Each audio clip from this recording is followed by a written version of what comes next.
আচ্ছা, আপনি যেই ওয়ার্ডটা ইউজ করলেন যে পাবলিক খাচ্ছে কিনা সেটার হুম, উপর হুম, ডিপেন্ড করে আসলে কাজ করছে এখন সবাই, হুম, তাই তো? সবাই করছে না, বেশিরভাগ মানুষই করার চেষ্টা করছে এবং এইটার একটা অনেক বড় প্রভাব কিন্তু আমাদের সমাজ ব্যবস্থার আছে। আমাদের পুঁজিবাদী যে সমাজ ব্যবস্থা এবং আমাদের যে এখন রাজনৈতিক পরিস্থিতি, সেই সবকিছুর একটা প্রভাব কিন্তু মিডিয়াতেও আছে।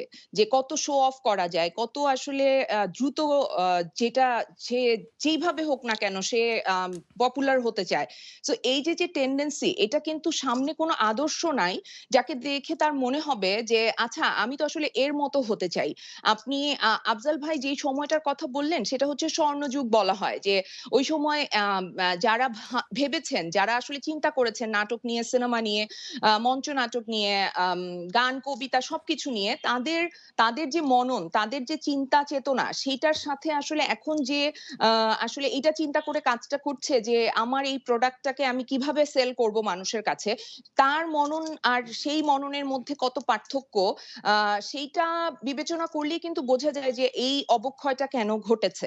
এবং এরই মাঝে কিন্তু আসলে ভালো কাজও হচ্ছে। ভালো কাজ হচ্ছে বলেই আমি যেই সিনেমাটা কাজ করেছি 'রেহানা মারিয়াম নূর' সেটা আ Cannes film festival officially selected hmm. হয়েছে। কিন্তু আ সেই সংখ্যা কিন্তু খুবই কম। আমাদের মানে পুরো স্বাধীনতার ইতিহাসে এইটা ১ম সিনেমা যেটা আসলে অফিসিয়ালি সিলেক্টেড হয়েছে। এবং এই সিনেমা যে খুব বেশি পাবলিকলি জনপ্রিয় হয়েছে এরকম না কিন্তু।